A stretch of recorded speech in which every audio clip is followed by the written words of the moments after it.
Sagantaa Araaraa Waaqayyoo guyyaa kanaa ilaaluudhaaf dhaga'uuf balbala Araararra kan jirtan maraaf harka fuunee akkam jirtu kabajamuuf jaalatamoo daawwattoota TV Araaraa bakka jirtan maratti nagaa fi jaalalli Waaqayyoo isiniif haa baay'atu. Yesuus guutummaa Galiilaa keessa naanna'ee manneen sagadaa isaanii keessatti barsiisa wangeela mootummaa Waaqayyoo lallabaa namootas dhukkubaa fi dhibee hundumatti fayyisaa ture. Araarri Waaqayyoo dhuma waan hin qabneef gaarummaa isaarran kan ka'e badiisa keessa baraaramne. Araarri isaa ganama inaareffama, amanamummaan isaas baay'eedha. Namni dhibee kamiin qabame yoo jiraate araara Waaqayyoorraan kan ka'e fayyuu akka danda'u waldaan Kiristiyaanaa Araara Waaqayyoo Addunyaa qabatamaan ni labsiti. Waldaan Kiristiyaanaa Araara Waaqayyoo Addunyaa naannoo Oromiyaa godina Wallagga Bahaa magaalaa Naqamteetti argamti. Namoonni baay'een biyya keessaaf alaa gara iddoo buufata Waaqayyoo lafa Waaqayyoo gooftan keessa maqaa isaatti waamsisuudhaaf iddoo buufata isaas godhachuudhaaf gosa keessan hundumaa keessaa fo'ate barbaaddadhaa achi dhaqaa. Akkuma sagalee Waaqayyoo jedhu namni dhibee mul'ataaf dhokataan qabame hiikamsa dhabuun mana yaalaa tokkorraa gara mana yaalaa adda addaatti yaaliin ta'ee fi fayyuu kan hin dandeenye hiikamanii galataa hooqbaa guutuu baatanii kan dhufan dhugumaan dubbii Waaqayyoo dubbatamee araara gaara Araaraatti hiikamuuf kan imalan keessaa danuun fayyinni battalaa ta'ee fi Waaqayyoon galateeffachaa gara mana isaanii kan deebi'an danuudha. Sagantaa waldaa Kiristiyaanaa Araara Waaqayyoo Addunyaa keessatti sagalee Waaqayyoo lallabamu warra abdii hin qabneef abdii ta'a. Dhugabaatiin ta'uu immoo jabaatanii dhaabbachuun akka bilisa ta'an galataaf akka dhaabatan keessummoota dhoobsuu dubbii Waaqayyoo qabaniif fayyina barbaadaniif hundaaf tajaajila addaa ta'uun tajaajila namni Waaqayyoo kallattii adda addaan tajaajilanii fi akka isaan qopheessu ni hubatama.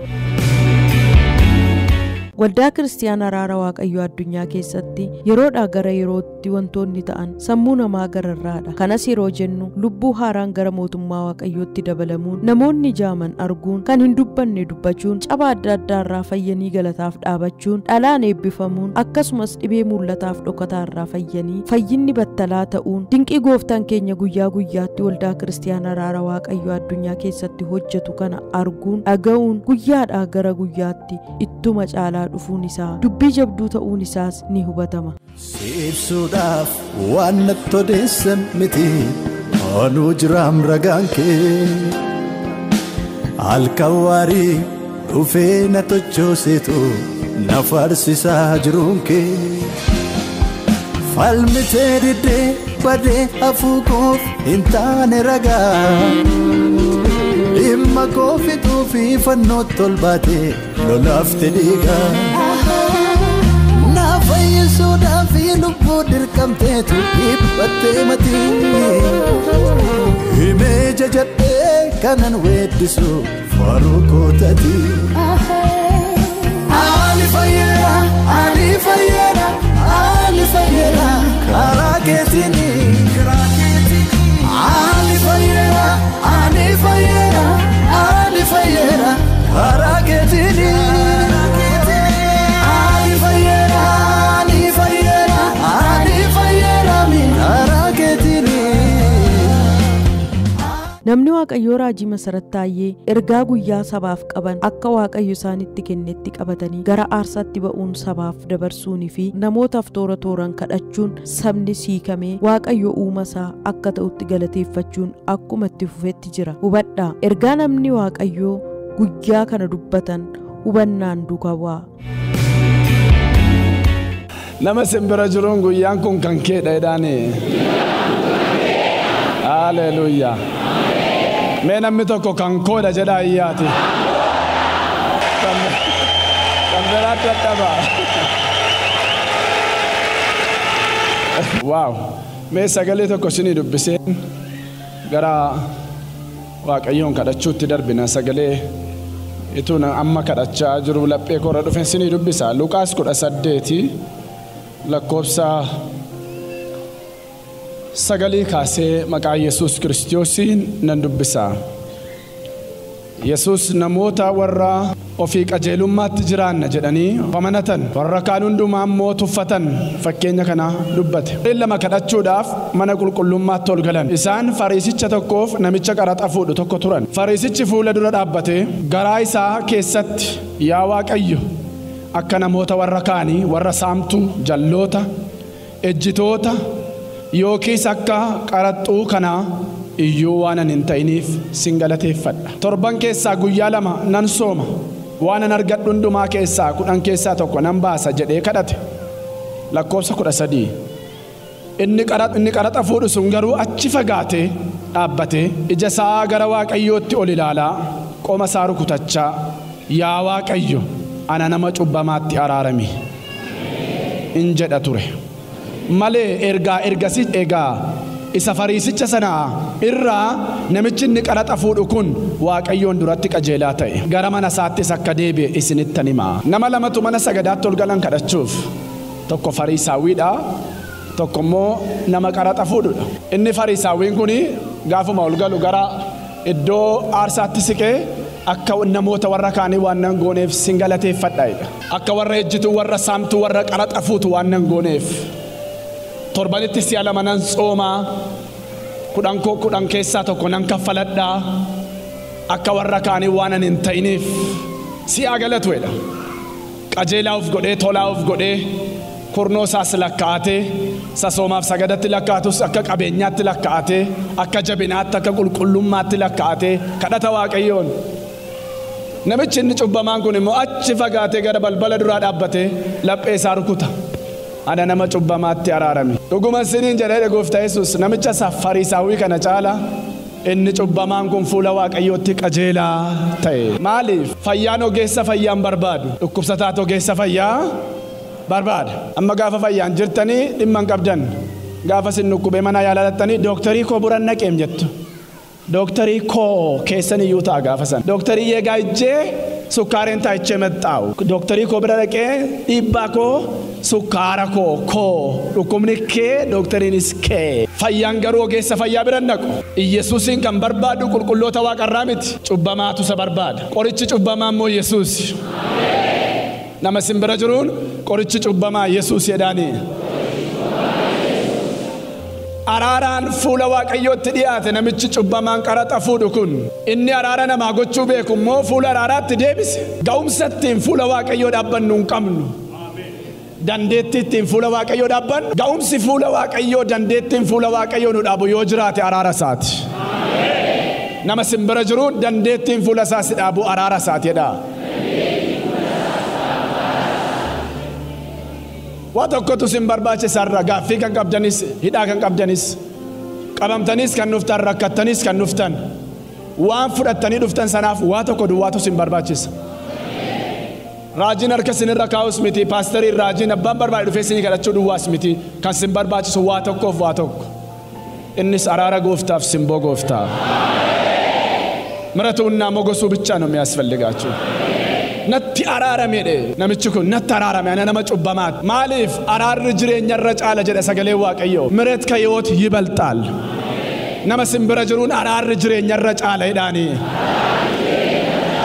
ያ አራራቹ ዋን ሰልባምቲም ሞቱማም ትብየ ለፋ tokko yo inni tokko kufe tokko dhufe do qabatu nama umuri guutu mana hidhaatti itti faradame tokko gaafa dhufu mootiin tokko araara godheera yaasaayedha. Nama umurii guutu achitti du'uuf ture gaafa araarri ta'u ba'a mana hidhaatti.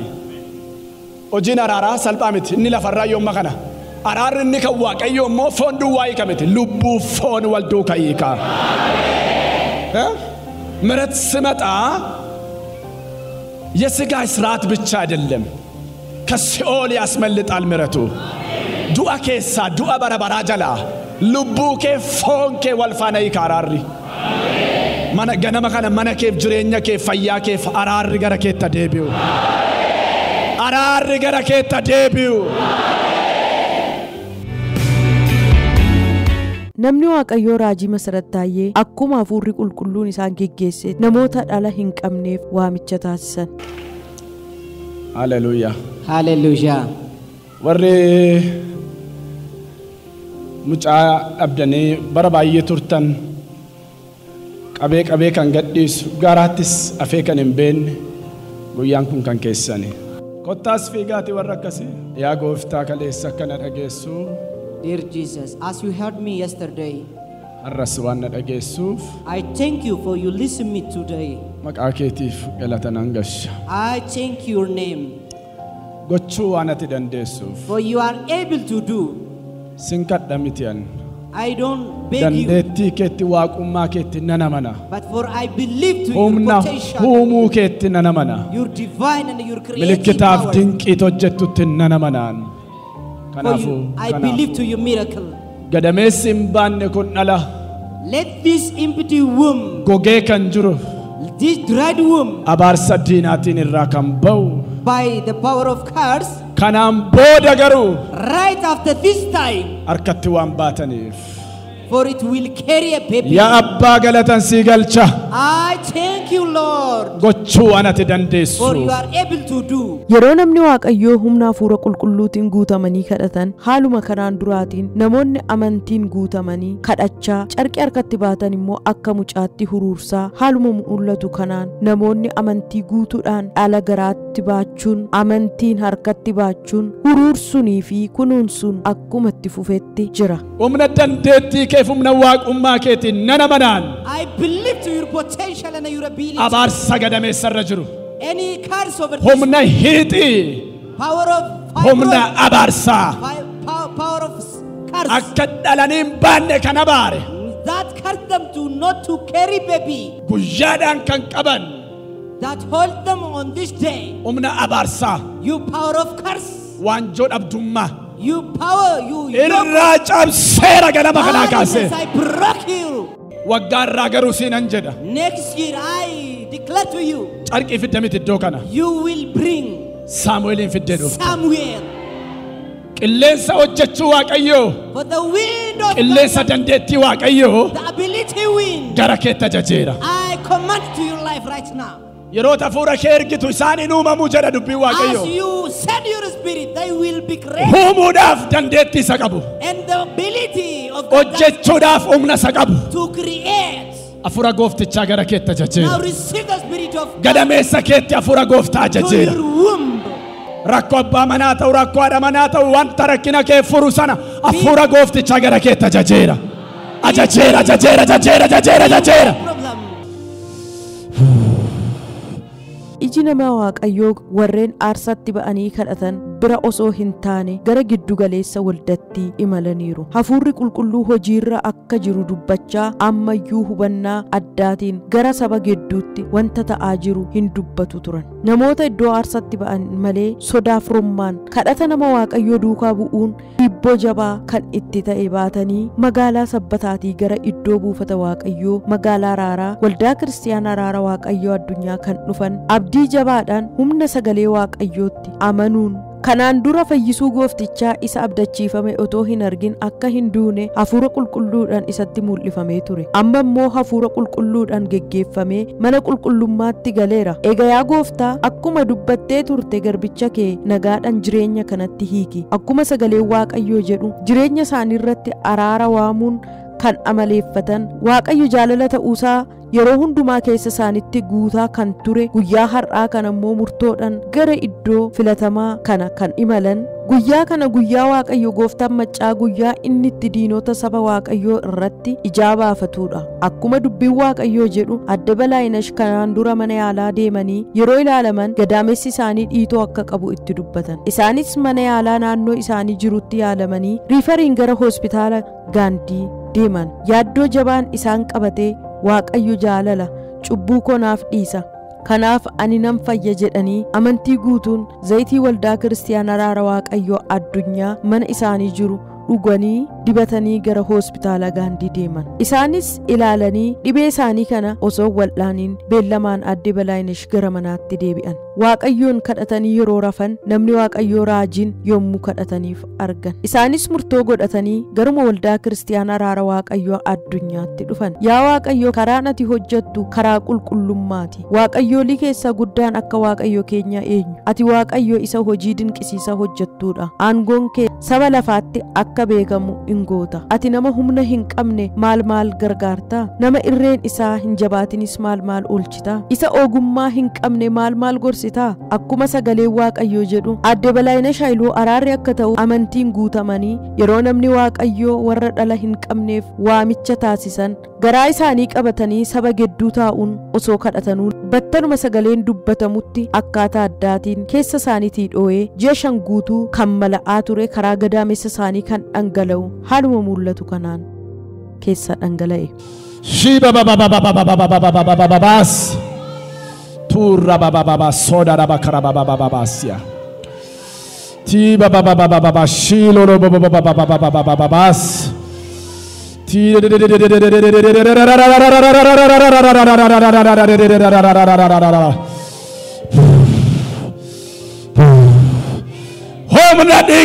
I command by the power of the blood of the Lamb.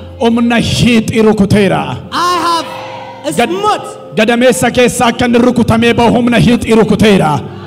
Rukutee humna dhiiga Yesuusitti. out of your womb.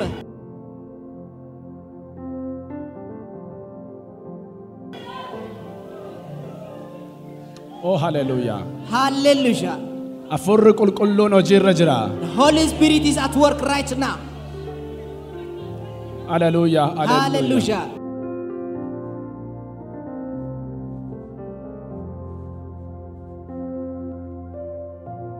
This Holy Spirit surgery. Afurri qulqulluutu hojiirra jira. Kun Holy Spirit is at work right now.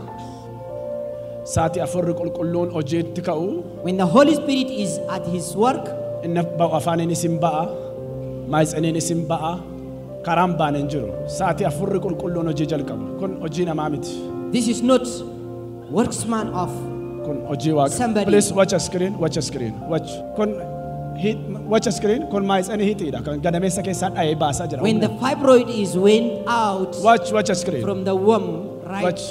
Kun hojii namaa miti. This is not the work of man. This is a divine surgery. Kuni malakotawi qaddo xigganaa ነው.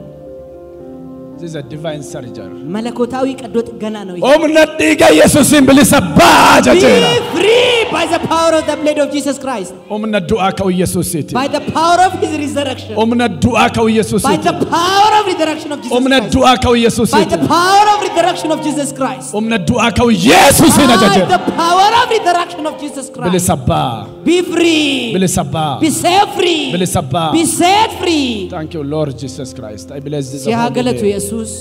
Hallelujah. Hallelujah. Hallelujah. Hallelujah. Hallelujah. Hallelujah. Waaqaaf lafarratti maqaa keef galannaa ta'u. Upon earth and heaven, blessed be your name, Lord. Dhiiga oolichaatiin. By the power of the blood of the Lamb. Amen.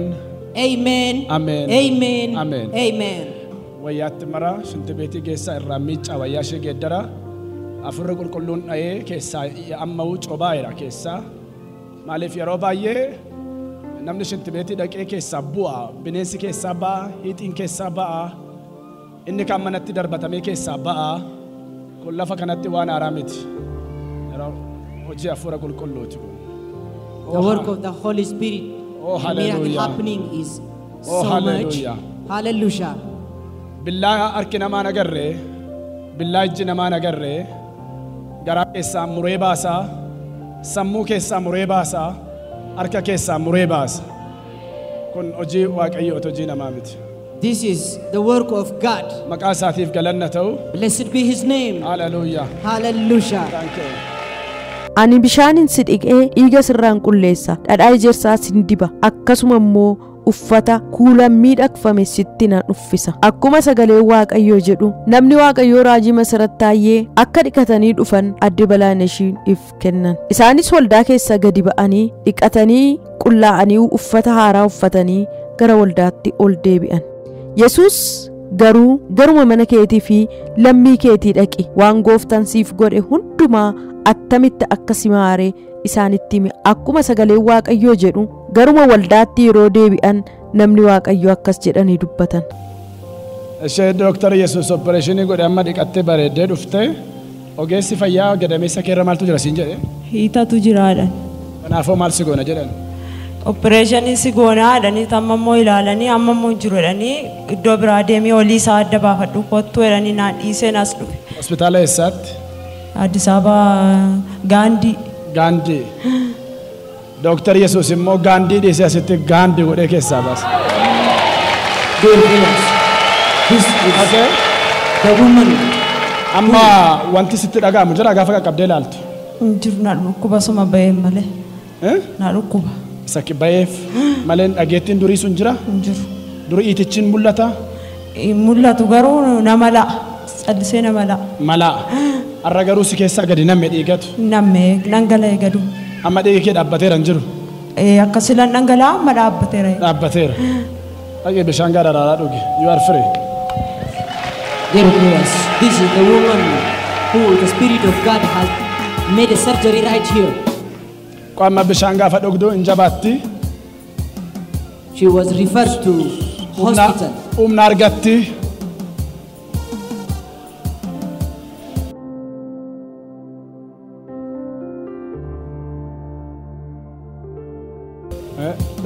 Thank you.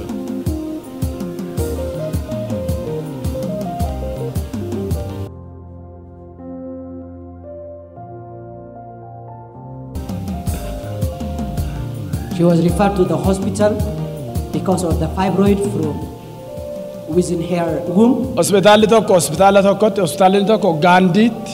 One hospital referred to the other, and the other hospital referred to the third hospital. Mana Dr. Jesus riferiin hin jiru. But there is no river at the house of Master Jesus. Yeah, thank you. Bolet, makamma deemi bu'e kana booda namni sin qabu. Now you are free. You can go. Yeah. Now she is set free totally. Blessed be the name of our God. Blessed be the name of Jesus Christ. Blessed be His name. Maaltu si keessa gad darbe gaafa bishaan nuddu? O'a. Aha. Tokko bishaan dhugee o'a keessa deema. Tokko gaafa bishaan dhugdutti qabe. O'a keessa gad darbe. O'a. Bishaan nama qabbaneessa immoo silaan hin gubaa. Ishee keessa garuu maaltu darbe? O'a. Rakkoodda nama gandoo nama yaasee. Ishoo. Nama gaayyaa. Ishoo.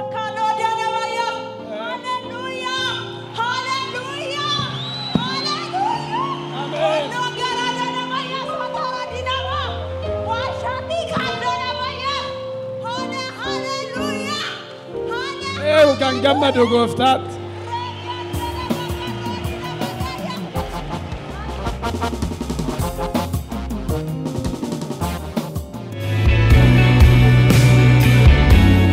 Fayyisuu kee ija kootiin argeera, sabni hundinuu akka arguuf kana qopheessite. Innis ifa warra saba Waaqayyoo hin taanetti akka mul'atuuf, saba kee Israa'eliifis ulfinni akka ta'uuf jedhe. Keessummoonni guyyaa kanaatis wanta waldaa keessatti ta'e kanaa fi hiikamsa adda balaa ishiif ta'aa ture kana adda baasuun akkasitti dubbataniiru.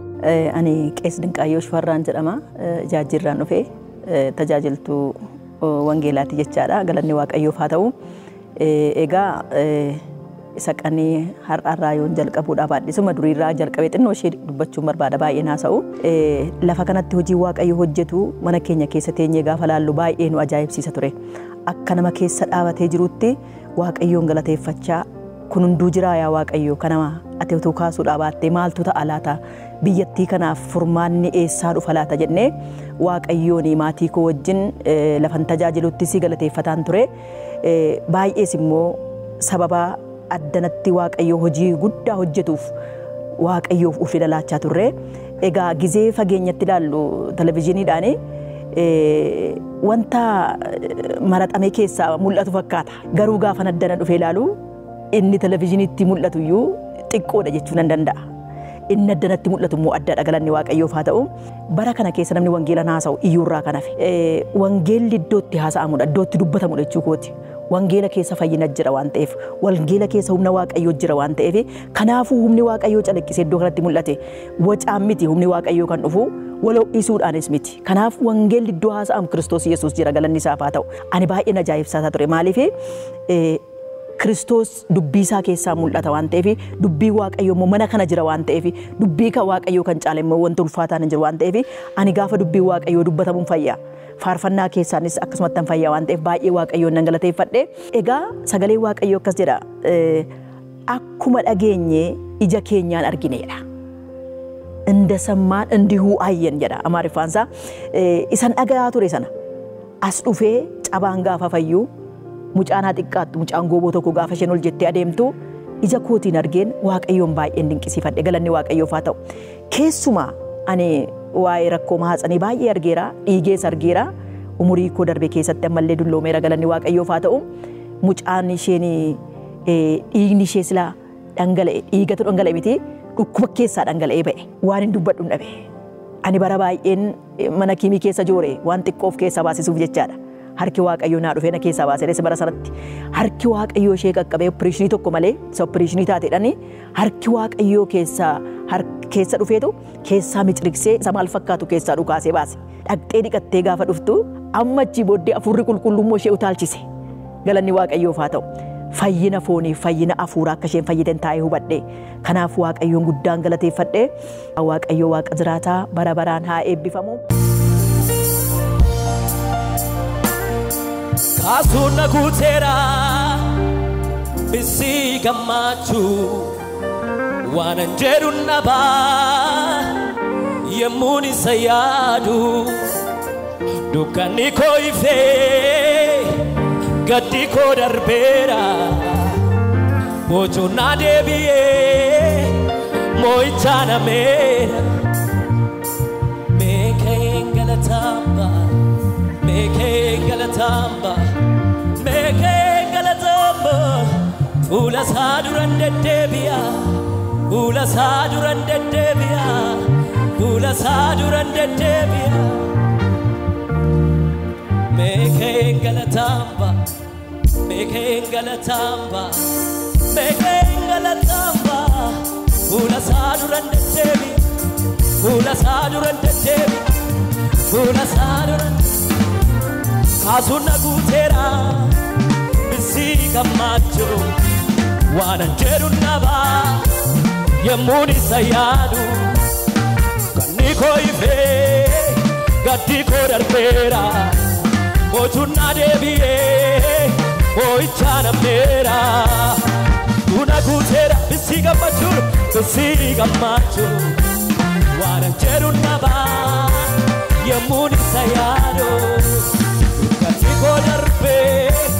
gaddi koo darbeera bocuun na deebi'ee moo'icha nameera meekeen galataamba meekeen galataamba meekeen galataamba fuula isaa duran deddeebi'a meekeen galataamba meekeen galataamba meekeen galataamba fuula isaa duran deddeebi'a fuula isaa duran deddeebi'a fuula isaa duran deddeebi'a warri galata qabdan fuula isaa duran deddeebi'a Waaqayyo gaariidha guyyaa gidiraatti gacha nama mana galgalaatti namni bakkatee isat galee koolu gammachuudha nama gaddaa safar Waaqayyo gaariidha guyyaa gidiraatti gacha nama mana galgalaatti namni bakkatee isat galee koolu gammachuudha nama gaddaa safar meekeen galataamba meekeen galataamba meekeen galataamba fuula isaa duran deddeebi'a meekeen galataamba meekeen galataamba meekeen galataamba fuula isaa duran deddeebi'a fuula isaa duran deddeebi'a fuula isaa duran deddeebi'a fuula isaa duran galataan fuula isaa duran ililleedhaan fuula isaa duran deddeebi'a fuula isaa Waaqayyo sina eebbisu galateeffadhaa Waaqayyoon haaleluyyaa.